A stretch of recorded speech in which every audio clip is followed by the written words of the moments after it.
The Imp of the Perverse by Edgar Allan Poe. In the consideration of the faculties and impulses, of the prima mobilia of the human soul, the phrenologists have failed to make room for a propensity which, although obviously existing as a radical, primitive, irreducible sentiment, has been equally overlooked by all the moralists who have preceded them. In the pure arrogance of the reason, we have all overlooked it. We have suffered its existence to escape our senses solely through want of belief, of faith, whether it be faith in revelation or faith in the Kabbalah. The idea of it has never occurred to us, simply because of its supererogation. We saw no need of the impulse for the propensity. We could not perceive its necessity. We could not understand. That is to say, we could not have understood, had the notion of this primum mobile ever obtruded itself. We could not have understood in what manner it might be made to further the objects of humanity, either temporal or eternal. It cannot be denied that phrenology, and, in great measure, all metaphysicianism, have been concocted a priori. The intellectual or logical man, rather than the understanding or observant man, set himself to imagine designs, to dictate purposes to God. Having thus fathomed, to his satisfaction, the intentions of Jehovah, out of these intentions he built his innumerable systems of mind. In the matter of phrenology, for example, we first determined, naturally enough, that it was the design of the deity that man should eat. We then assigned to man an organ of alimentiveness, and this organ is the scourge with which the deity compels man, willy-nilly, into eating. Secondly, having settled it to be God's will that man should continue his species, we discovered an organ of amativeness forthwith. And so with combativeness, with ideality, with causality, with constructiveness, so in short, with every organ, whether representing a propensity, a moral sentiment, or a faculty of the pure intellect. And in these arrangements of the principia of human action, the Spurzheimites, whether right or wrong, in part or upon the whole, have but followed in principle the footsteps of their predecessors, deducing and establishing everything from the preconceived destiny of man, and upon the ground of the objects of his Creator. It would have been wiser, it would have been safer to classify, if classify we must, upon the basis of what man usually or occasionally did, and was always occasionally doing, rather than upon the basis of what we took it for granted the deity intended him to do. If we cannot comprehend God in his visible works, how then in his inconceivable thoughts that call the works into being? If we cannot understand him in his objective creatures, how then in his substantive moods and phases of creation? Induction, a posteriori, would have brought phrenology to admit, as an innate and primitive principle of human action, a paradoxical something, which we may call perverseness, for want of a more characteristic term. In the sense I intend, it is in fact a mobile without motive, a motive not motivert. Through its promptings we act without comprehensible object, or, if this shall be understood as a contradiction in terms, we may so far modify the proposition as to say, that through its promptings we act, for the reason that we should not. In theory, no reason can be more unreasonable, but in fact, there is none more strong.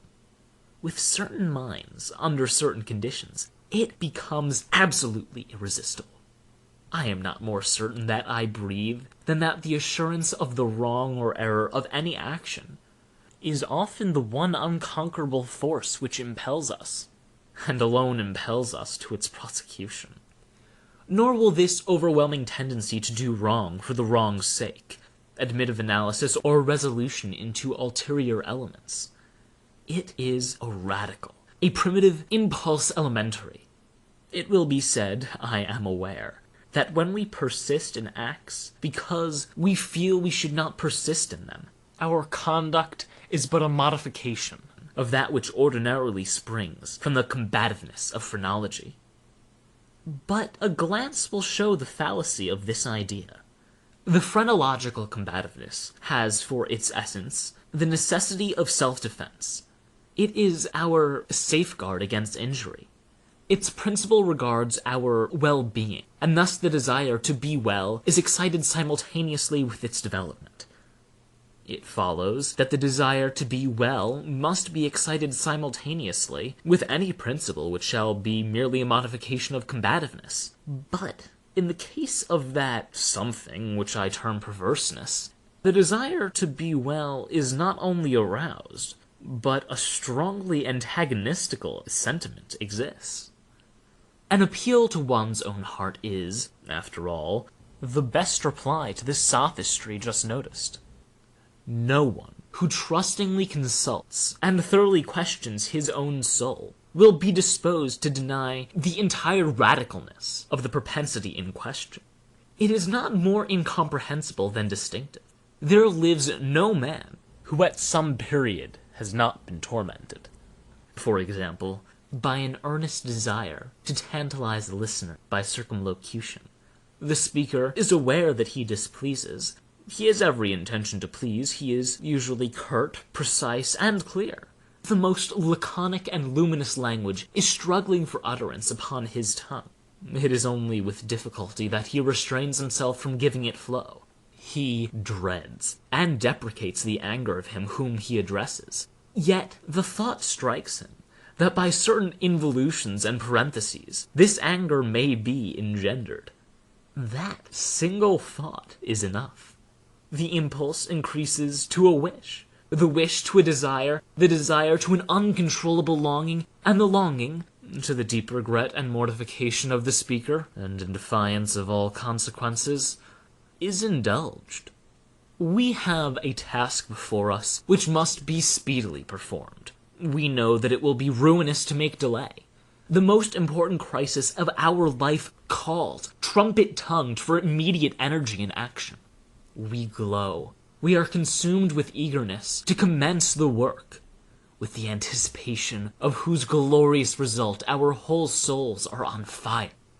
It shall be undertaken today, and yet we put it off until tomorrow. And why? There is no answer, except that we feel perverse, using the word with no comprehension of the principle. Tomorrow arrives, and with it a more impatient anxiety to do our duty. But with this very increase of anxiety arrives also a nameless, a positively fearful, because unfathomable, craving for delay. This craving gathers strength as the moments fly. The last hour for action is at hand.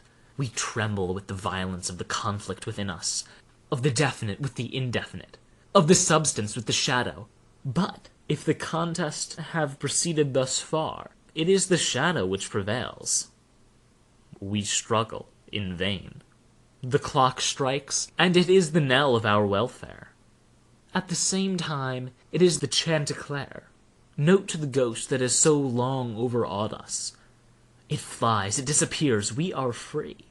The old energy returns. We will labor now. Alas, it is too late. We stand upon the brink of a precipice. We peer into the abyss, we grow sick and dizzy. Our first impulse is to shrink from the danger. Unaccountably, we remain. By slow degrees, our sickness and dizziness and horror become merged in a cloud of unnameable feeling. By gradations still more imperceptible, this cloud assumes shape, as did the vapor from the bottle out of which arose the genius in the Arabian Nights. But out of this our cloud upon the precipice's edge, there grows into palpability a shape far more terrible than any genius or any demon of a tale. And yet it is but a thought. although a fearful one, and one which chills the very marrow of our bones with the fierceness of the delight of its horror. It is merely the idea of what would be our sensations during the sweeping precipitancy of a fall from such a height. And this fall, this rushing annihilation, for the very reason that it involves that one most ghastly and loathsome of all the most ghastly and loathsome images of death and suffering which have ever presented themselves to our imagination. For this very cause do we now the most vividly desire it. And because our reason violently deters us from the brink, therefore do we the most impetuously approach it. There is no passion in nature so demoniacally impatient as that of him who, shuddering upon the edge of a precipice, thus meditates a plunge. To indulge for a moment in any attempt at thought is to be inevitably lost, for reflection but urges us to forbear, and therefore it is, I say, that we cannot. If there be no friendly arm to check us, or if we fail in a sudden effort to prostrate ourselves backward from the abyss, we plunge and are destroyed. Examine these similar actions as we will, we shall find them resulting solely from the spirit of the perverse. We perpetrate them because we feel that we should not. Beyond or behind this, there is no intelligible principle. And we might indeed deem this perverseness a direct instigation of the arch-fiend, were it not occasionally known to operate in the furtherance of good. I have said thus much, that in some measure I may answer your question, that I may explain to you why I am here, that I may assign to you something that shall have at least the faint aspect of a cause for my wearing these fetters, and for my tenanting this cell of the condemned. Had I not been thus prolix, you might either have misunderstood me altogether, or, with the rabble, have fancied me mad. As it is, you will easily perceive that I am one of the many uncounted victims of the imp of the perverse. It is impossible that any deed could have been wrought with a more thorough deliberation. For weeks, for months, I pondered upon the means of the murder. I rejected 1,000 schemes because their accomplishment involved a chance of detection. At length, in reading some French memoirs, I found an account of a nearly fatal illness that occurred to Madame Pilau through the agency of a candle accidentally poisoned. The idea struck my fancy at once. I knew my victim's habit of reading in bed. I knew, too, that his apartment was narrow and ill-ventilated. But I need not vex you with the impertinent details. I need not describe the easy artifices by which I substituted in his bedroom candle-stand a wax light of my own making for the one which I there found. The next morning he was discovered dead in his bed, and the coroner's verdict was, death by the visitation of God. Having inherited his estate, all went well with me for years. The idea of detection never once entered my brain. Of the remains of the fatal taper, I had myself carefully disposed.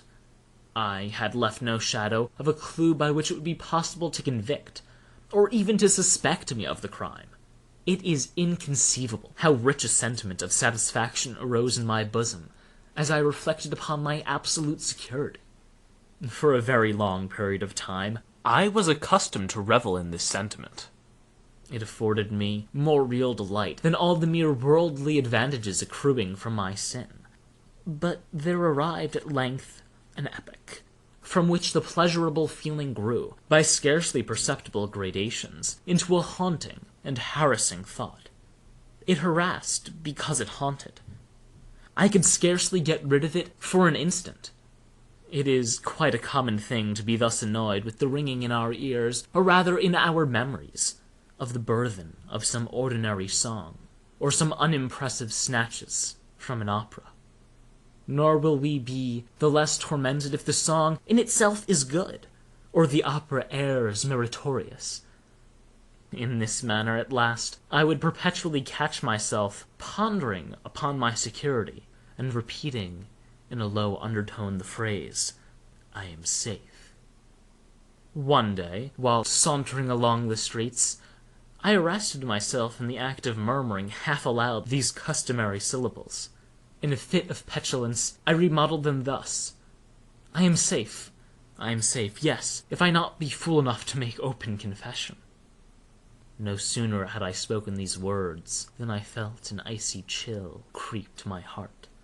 I had had some experience in these fits of perversity, whose nature I have been at some trouble to explain, and I remembered well that in no instance I had successfully resisted their attacks. And now my own casual self-suggestion that I might possibly be fool enough to confess the murder of which I had been guilty confronted me, as if the very ghost of him whom I had murdered, and beckoned me on to death. At first, I made an effort to shake off this nightmare of the soul. I walked vigorously, faster, and still faster. At length I ran. I felt a maddening desire to shriek out loud.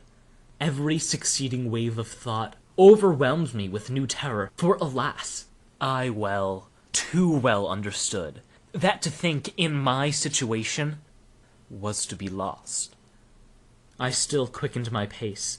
I bounded like a madman through the crowded thoroughfares. At length the populace took the alarm and pursued me. I felt then the consummation of my fate. Could I have torn out my tongue, I would have done it, but a rough voice resounded in my ears. A rougher grasp seized me by the shoulder. I turned. I gasped for breath. For a moment I experienced all the pangs of suffocation. I became blind and deaf and giddy. And then some invisible fiend, I thought, struck me with his broad palm upon the back. The long imprisoned secret burst forth from my soul. They say that I spoke with distinct enunciation, but with marked emphasis and passionate hurry, as if in dread of interruption before concluding the brief but pregnant sentences that consigned me to the hangman and to hell. Having related all that was necessary for the fullest judicial conviction, I fell prostrate in a swoon. But why shall I say more?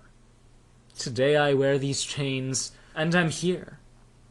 Tomorrow I shall be fetterless. But where? End of The Imp of the Perverse.